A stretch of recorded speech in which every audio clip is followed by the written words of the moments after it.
learning is not transactional. It's not filling up a vessel. It's growing and likely growing together, and that growth isn't easy. It's making mistakes and failure and pausing and reflecting and all of that. And it's not fast, it's not efficient. It's the opposite of what I think AI is. The easy things will be performance focused. The more difficult items are going to be transformative learning that's messy, that's human, that's full of failure. And the concern will be if we no longer can tolerate being slow, tolerate making mistakes, we're going to be in trouble. Welcome back to Shapeshifters, the podcast on the hunt for passionate individuals who are discovering and rediscovering the best ways to transform people and organizations for good. I'm your host, Mike Kurian. It's great to have you with me. In this episode, I'm talking to Dave Stevens. Dave has spent 30 years at the crossroads of learning, strategy, and care for people. He's an award-winning adjunct professor and a longtime learning strategist. He's worked for organizations like Wells Fargo, UnitedHealth, and as Director of Learning and Development at Prudential, where he led enterprise-wide instructional design and strategized AI implementation. Most recently, he's founded Advanced Learning Strategies. He's a natural connector of ideas and someone who now is deeply focused on advocating for what he calls the human side of learning as we head into a rapidly accelerating AI future. In this conversation, Dave is going to reveal why AI's focus on performance might actually be undermining the messier human side of transformative learning. You'll hear where he learned the centrality of human connection and why it's essential to creating behavior change. He'll unpack what the human side of learning is, pulling from learning pioneers like Bell Hooks and Lev Vygotsky, and you'll hear how playing poker in Las Vegas showed him that struggle, confidence, and failure are essential for growth. This conversation was a delight. Dave has such a calm, wise presence, and I think you're going to walk away with a timely and essential reminder of the slow, relational, and necessary work of real human growth. Let's jump into the conversation. Welcome to Shapeshifters. Hola. Hola. Welcome to Shapeshifters. Welcome to Shapeshifters. Dave, welcome to the podcast. It's lovely to have you. Mike, it's my pleasure. Thank you so much for the invite. I normally ask people, what are 3 words that are top of mind for you when you describe yourself? But you actually gave me some wonderful ones already, so I'm going to reflect them back to you, and I kind of just want to hear more about them. So, professor, editor, instructional designer, learning strategist, and now here are the 2 that really piqued my curiosity, poker player and landscape painter. So you're going to need to tell me a little bit more about those 2. It's eclectic, and I don't travel in straight lines very well. I don't color within the straight lines either. I got my Master of Fine Arts in Las Vegas, in the University of Nevada, Las Vegas. Because if you can go anywhere for graduate school, Las Vegas isn't a bad place to go, honestly. It's a little warm, but it's interesting. People are fascinating. And I thought, okay, that's where I want to go. And I had been around a lot of smart people. This was before poker was a TV sport. It was a down and dirty game. But I understood the math. And if just by doing the right thing at the right time, I was able to pay my tuition and rent. And I did that for a couple of years. That's the best college job I've heard of. It was a great job. There were weeks where I was very worried. I wasn't quite sure if things were going to work out, but it always worked out. And I don't know why, but it did work out. And now I'm 61. I don't think I'm slowing down, but I am sort of appreciating the pauses. I picked up oil painting, and my father was an artist, he's 89, and we paint, and it's just a wonderful connection. I realize now as I'm telling this story that I'm going to go back, but that's okay. Stories sometimes go back. I thought I wanted to be a storyteller. That's where my first love was, and I wanted to write novels. I went for a Master of Fine Arts degree in creative writing, and you can't actually make a living from writing. You need to teach, and so I became a professor. I was picking up jobs wherever I could. One of the jobs was at a local library, and while working there, I met another librarian who said, you should come with me we're going to interview at a medical communications company. Okay, I had a young family and I really did need the money. So I went and interviewed, and it was for a managing editor job at the National Diabetes Education Initiative. And because of the degree, not because of the love that I had for science, which I really didn't know very much about, they said, we'd like to offer you a job. So I became an editor. And one of my primary jobs or tasks there was to put together continuing medical education. All I did was talk to the smart doctors to figure out, how do you bundle these things, this new knowledge? How do you then put it in front of doctors who are not yet smart, and in such a way that they could pick it up quickly? I didn't have a term for it. Later on, I learned about instructional design. I'm like, oh my God, that's what I've been doing. I've been doing instructional design. Yes. And I loved it. And over this period of time, I've always been teaching writing. I haven't always been writing, but teaching writing was something that I found really satisfying. Instructional design is teaching at scale. Once I started thinking of myself as an instructional designer, I went out and tried to figure out and learn as much as I could about it. So I heard some interesting threads. I was doing instructional design. Yeah. Birthed out of this love of communicating ideas. And then all of a sudden I discovered, oh, this is a whole industry and a whole skill set. And then I also heard, I was in Las Vegas. Poker was this interesting avenue that met some needs of mine. If you reflect on all of that, what are those, have you ever distilled what you think those core skills are for you that supported those things over the years? I think with storytelling, it's being able to connect at an emotional level, or at some level that's not purely conceptual and intellectual or abstract. And I'm not saying I'm necessarily good at this, but I enjoy that. I enjoy that spark when it happens. I had an experience. I was teaching in the city of Paterson, New Jersey. And Paterson is a challenging city. It's a city that is under-resourced. It's incredibly vibrant. It's incredibly diverse. That first night, I went down and I found the classroom. It was an auditorium-style classroom. It could seat 300 people. And there were 30 people scattered throughout this hall. Not just kids, but from 18 to 60. And I went into it as I would any class. We talked about the syllabus. I then did a game, which I'd done before many times, where you tell 2 truths and 1 lie as an icebreaker to get to know people. And it always works just fine. Well, it didn't work fine here. I had a few people who played the game. And then I had a gentleman stand up, and instead of telling me 2 truths and a lie, he told me 3 incredibly racist tropes. And I just remember just feeling like I had got punched. I just was stunned. The classroom was quiet. And I didn't know what my next step was. I said, I hope you take this the right way, but who are you? Who are you? And what are you doing here? And he told me, I'm here because I have to pass this class. And he wasn't happy that he had to pass the class for his associate's degree. And other people in the class said they had to pass the class too. And it wasn't me doing anything particularly sharp or smart, but this conversation occurred and it grew, and lots of people took part in it. And we soon learned that there were a lot of people, of the 30 people in that class, a lot of them were in that boat. Many of them had taken this English 101 class 2 or 3, even 4 times without passing it. And it made me realize that you need to connect with the people before the curriculum comes. And it turned out that that gentleman who spoke turned out to be a very good writer. I mean, everything worked out. Not everyone passed, but everyone, I think, felt heard.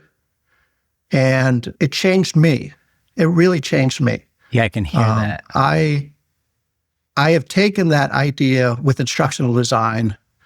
I think that that's the key part, is understanding who are you working with, making that connection with the learners, understanding what they needed to get out of this, understanding where they're coming from.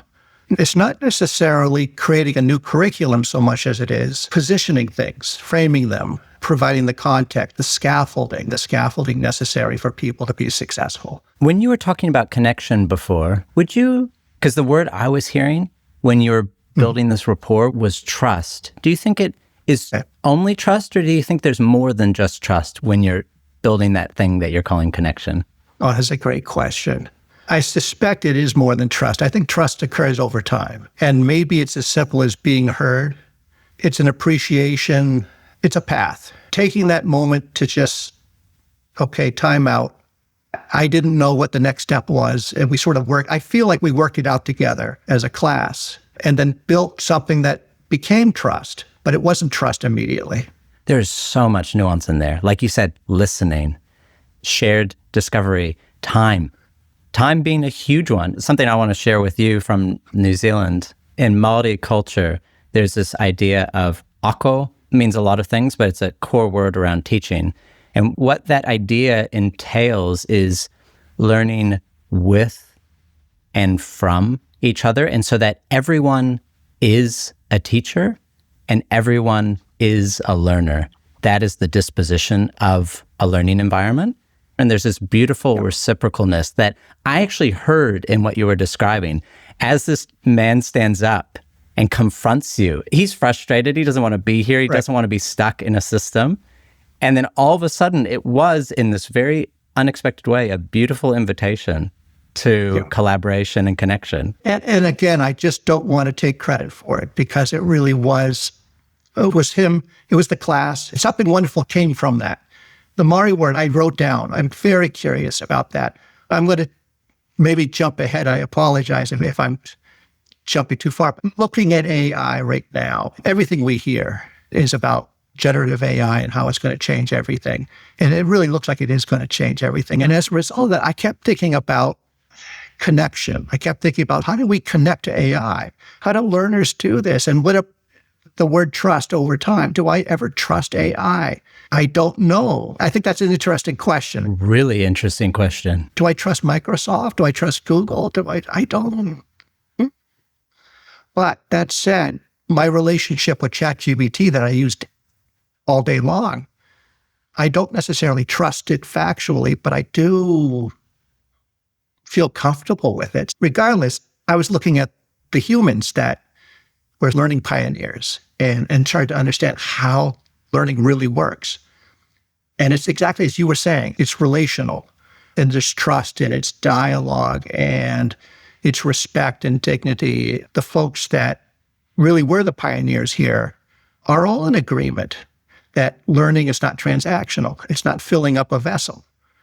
It's growing and likely growing together or growing as a community. And that growth isn't easy. It's being confronted by somebody in a classroom, making a difficult statement. It's making mistakes and failure and pausing and reflecting and all of that. And it's not fast, it's not efficient. It's the opposite of what I think AI is. And so that's where I'm feeling some angst.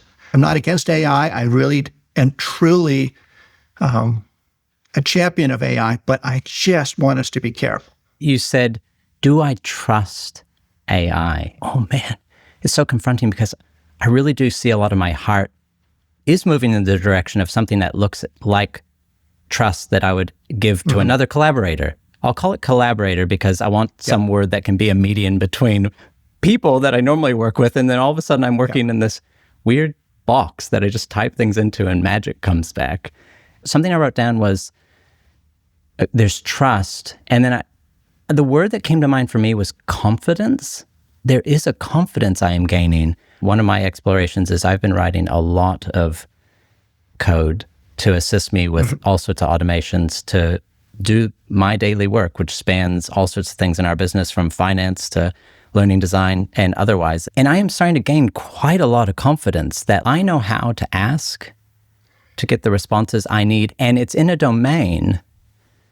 And this is where I think it's interesting. And maybe this is our great segue into the struggle is I'm asking for it to help me with the domain that I knew nothing about.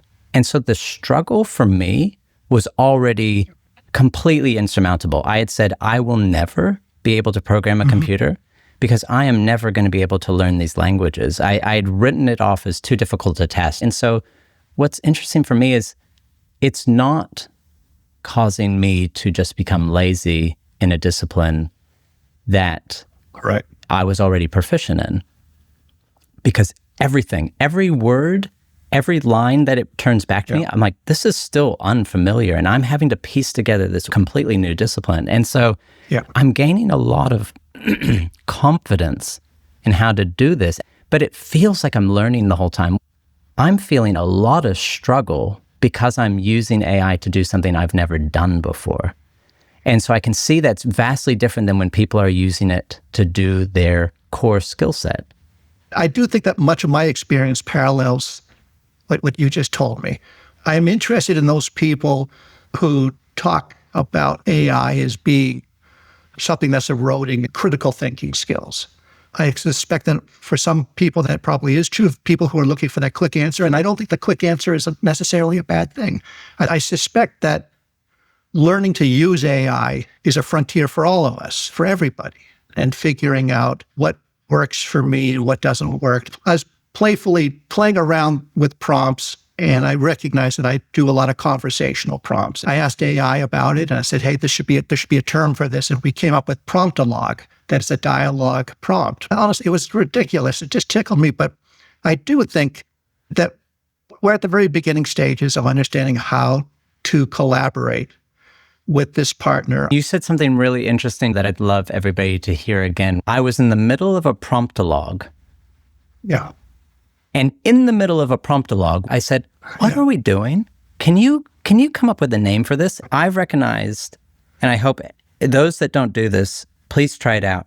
When you're in the middle of collaborating with whatever generative tool you're using, ask questions, side questions, like spider out the beautiful thing of thinking about the thing you're thinking about in the middle of thinking about something else. And I think that skill is, there's something going on there where you're reflecting in the midst of trying to output something or be productive.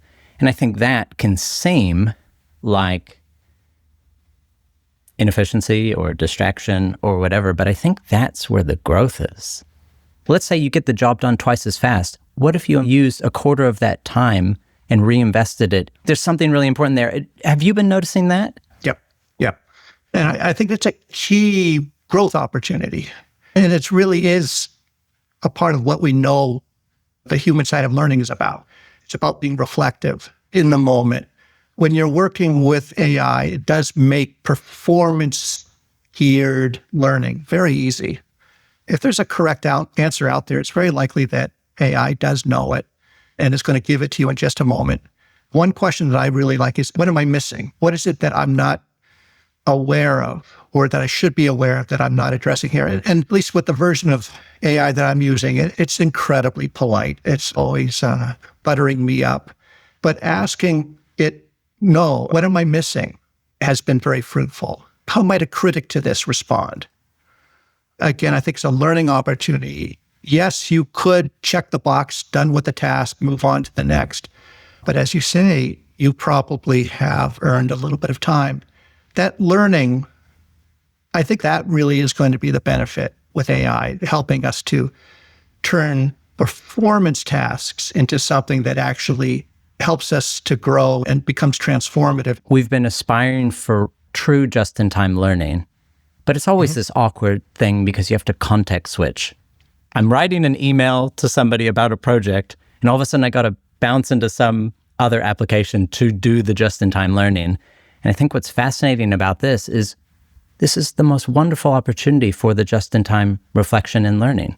I agree. And some larger organizations have their own Gen AI built behind the firewalls, and they have some control over how it responds and the opportunity for follow-up questions. It strikes me that if an organization were listening and thinking about how do they want to address performance learning, but also want to create those reflective moments. I think that would be so powerful if the model perceives that it's probably finished the task. It'd be so interesting for the system prompt to be, I want you to ask the learner a question. And then it just says something to prime a learning opportunity. Yeah. To disrupt the transactional nature of that. Yes. I think that we're building out the first generation of AI-powered learning, right? And I do think that we're going to overemphasize performance, and it's going to be a problem. I think that becomes a problem for us.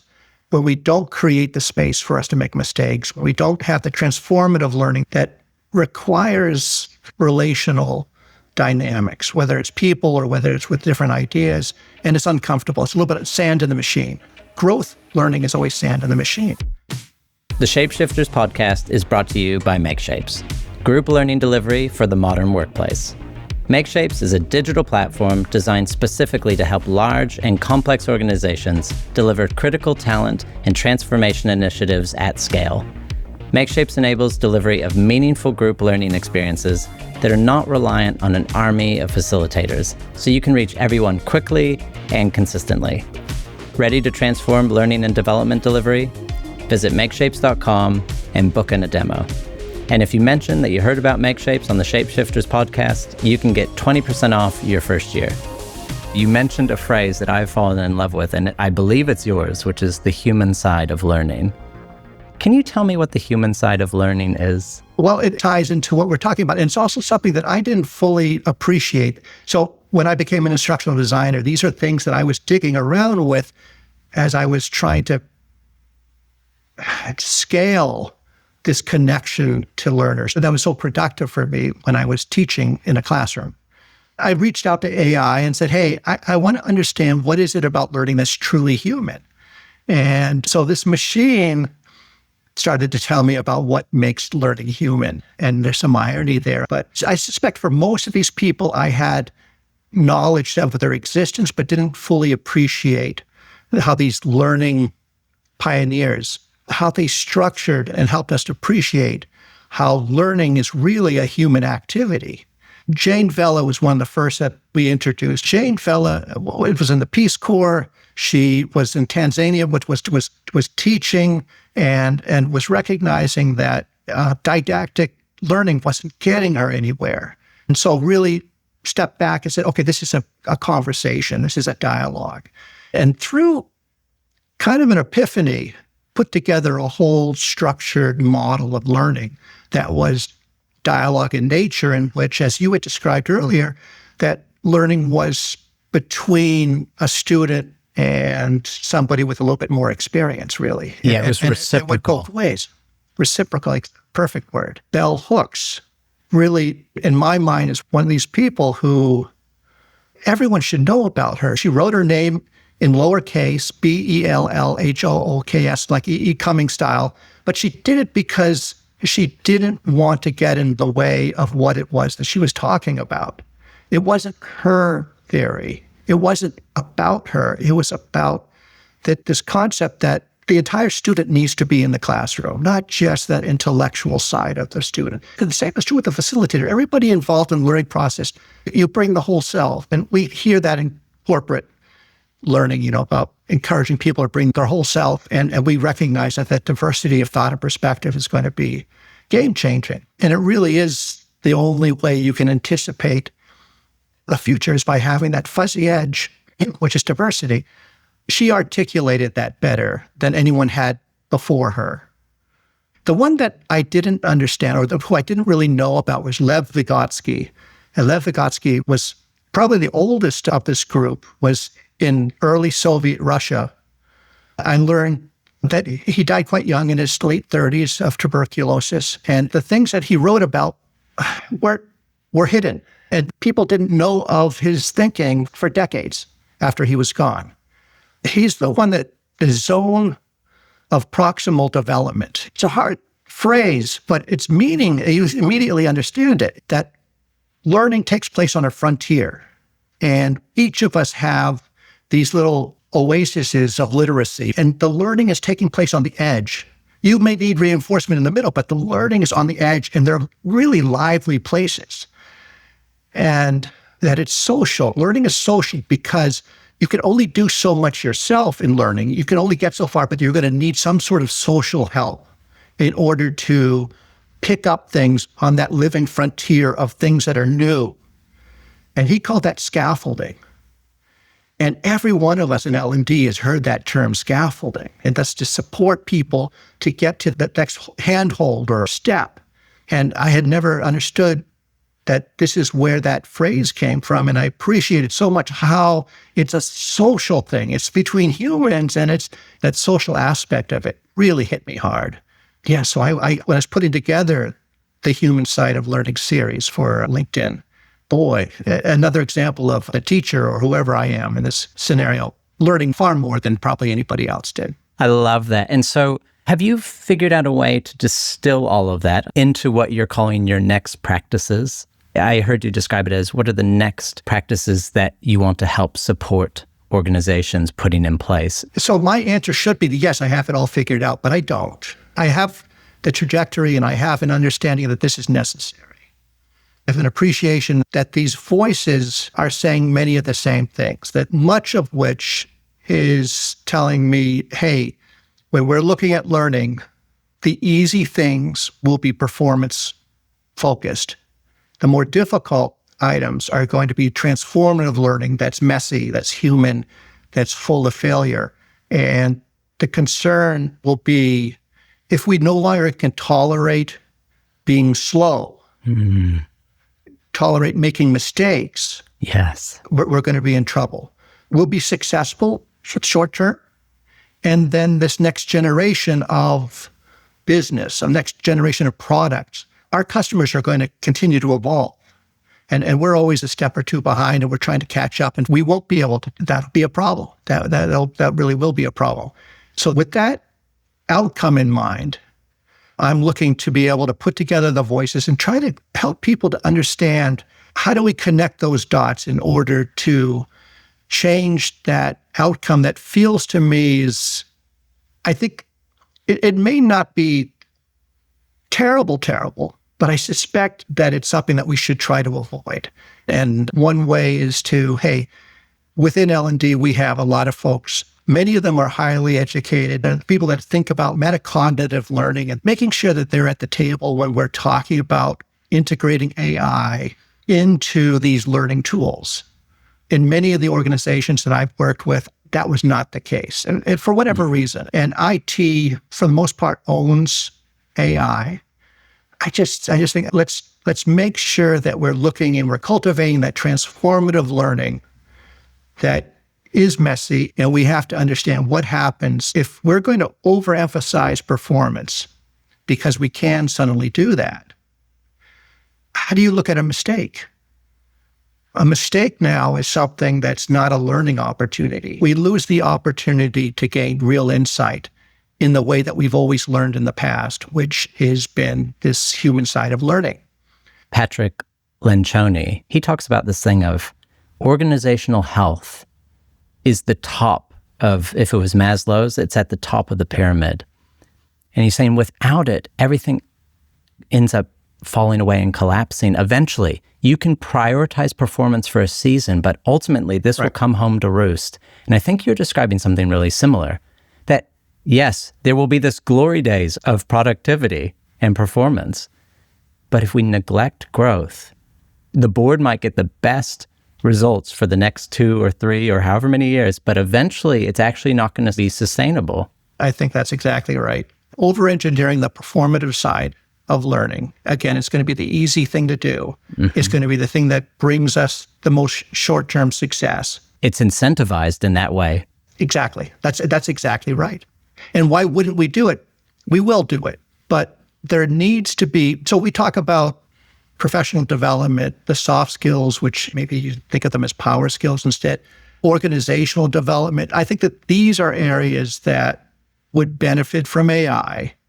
I think that it's reflective in nature. I think that the models that we were talking about that take a break from performative tasks and start to become more reflective, creating doubt, maybe it's just questioning and querying and curiosity, is where you will have growth.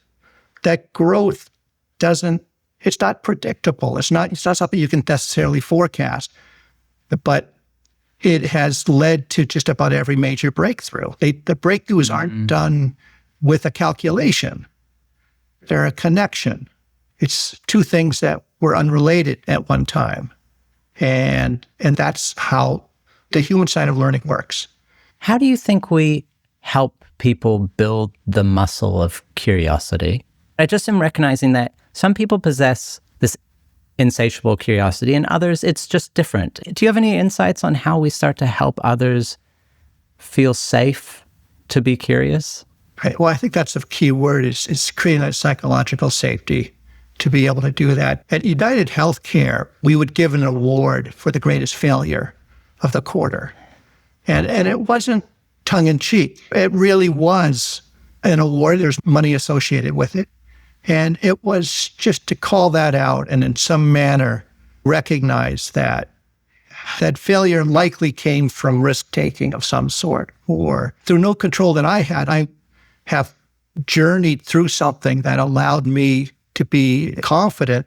And my confidence came from a culture that allowed me to fail, to borrow from bell hooks. The whole person could come and explore and to try things out, to take risk. I think that in organizations, it would be nice if that were the case. I think that it's a real balance. But I do think that in homes and in higher ed, that we can do a better job of creating opportunities for people to take chances, to take risk as they're learning, and to be rewarded, not necessarily because it's going to lead to an outcome, but because they were curious.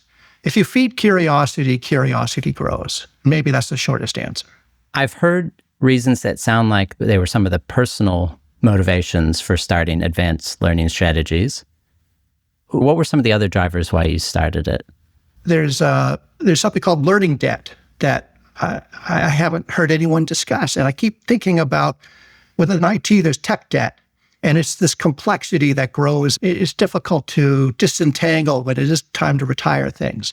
And when I was leading the instructional design group at Prudential, there was a challenge when we would build something quickly because you needed to build it quickly. And it wasn't that we were intentionally leaving things out, but when you went back to fix it, invariably you needed to update it. It would take you twice as long to do it.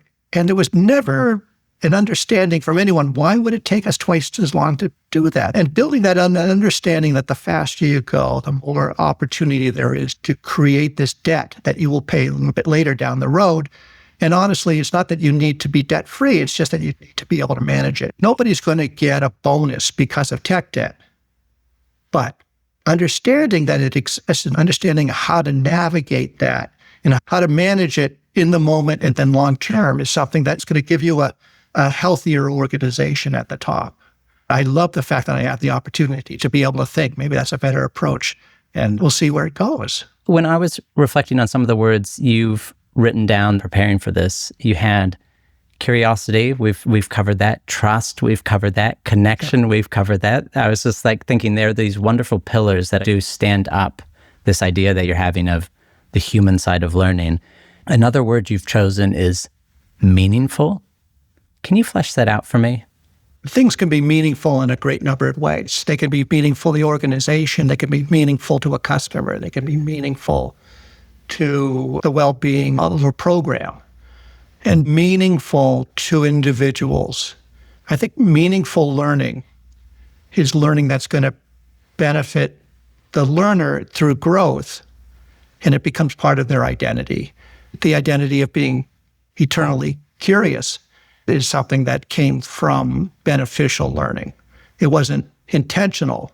And I think that through learning, we are able to invent the future, but that's not just the future that we interact with, but it's ourselves as well. And so we are probably more than anything else a product of the things that we've learned, that we've incorporated into our identity. For me, that's a definition of meaningful learning. I love that.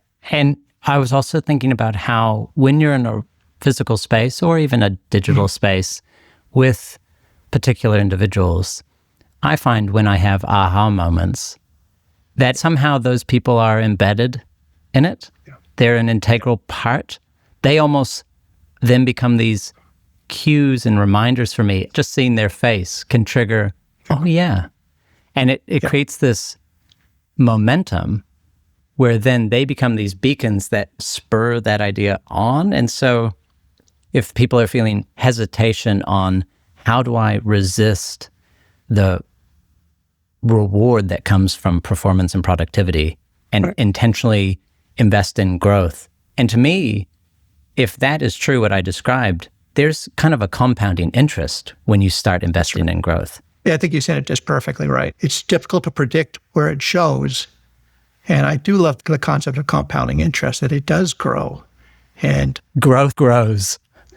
Growth grows. Okay, just trademark that. That's a good one. That's a very good one. Looking at AI as an opportunity to be able to ask those reflective questions. I think that is one way that you can own your own learning. Look to cultivate that curiosity. Ask a surprising question. Challenge AI. And then it probably is in some manner sharing, creating community with your colleagues. We're individuals learning, but we're really a community learning. I think this podcast is a wonderful example of that. I hope so. That's my goal. As you were describing that, I had this one kind of remaining thought of how do I help people listening understand what we mean by struggle as an integral part of learning? But I think you were actually pretty much describing it there, because we phrase it as curiosity and exploring and reflecting. But actually for others, that might feel like the struggle, because their enjoyment in the work process is actually the tenacity and it's finishing it, it's getting it done. Share about that a little bit. We talked a little bit about confidence earlier, and I think in hindsight, it's easy to attribute confidence to a lot of things that we do. But at the time, as you said, at the time, there was a lot of anxiety. When I was playing poker, I had ulcers, and it wasn't because I understood it. It wasn't because I was having a great time all the time. But, it was 30 years ago, and I'll tell the story about it, and those ulcers don't appear, but they existed. There is struggle, and it's through struggle that we have breakthrough. We're letting ideas or concepts percolate. We mix them in. Something transforms, and it does. I guess I would say trust the process. Now that AI is here, bring AI into that process. I love that. That's actually one of my favorite phrases, is trust the process, because it's not instinctual for me. I often want to understand the process so I can control the process, and then I'll go through it. So I'm glad you said that, because I just think that word really matters. Maybe the summation that I'm hearing for those that feel like curiosity is not their natural instinct, maybe if you can hear Dave and I say, trust the process, just ask the first question and just try it. And then the next time, ask the first question again. And maybe after 15 or 100 times, you might ask a second question. And I guess we're saying trust that process. Well said, Mike. Absolutely. Now, Dave, you are gaining wisdom in holding the future in sight and yet thinking about what changes can we make today that can really help set the compass for the next 6 months or next year. Do you have any thoughts for senior leaders on what you would say, keep this front of mind, or make sure you're prioritizing this as you navigate things? What would you say to them? It's always about people, one. Two, with the AI in particular, the easy, fast wins are going to all be around performance learning.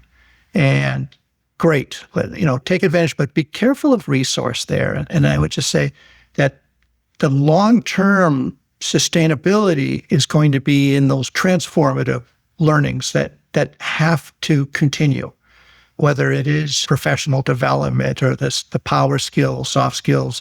That's where your opportunity for innovation comes, is to be able to find opportunity to incorporate AI into those transformative learnings. The performance ones are going to be easy, and they're needed by the business is clamoring for them. But look for the larger transformative ones. It's not a one-to-one. I don't know what the ratio is for your organization, but that's where you're going to make lasting change. Great. I love that. Now, to land this wonderful plane we've been on, if you reflect on all that we've talked about, what's standing out for you? Has anything been solidified or really primed for you in your mind? I think it's connection again. I think it's connecting. Through this learning lens, we've done a pretty good job of understanding outcomes. We've done a reasonably good job of figuring out how to get from A to B. But I do think that there's a huge opportunity for us to understand where A is. I think we know where B is. It's that behavior change type of thing that everyone talks about. Whether we do it well or not is another question, but we sort of conceptually understand it. But where people are coming into this is, I think, the huge opportunity that we have as L&D professionals. People come into learning with different mindsets. People come into learning with different expectations, with different experiences, whatever it is that was occurring to them earlier, not just in the day, but maybe earlier in their lives. We talk about meeting people where they are, but it's an abstract, and it's always been too challenging for us to be able to understand where people really are. I think compliance training is one of those areas. We know it's important, but it's very difficult to engage people. But if we understood their mindsets coming into it, I think that we could then navigate a path from A to B. It'd be much, much, much more successful.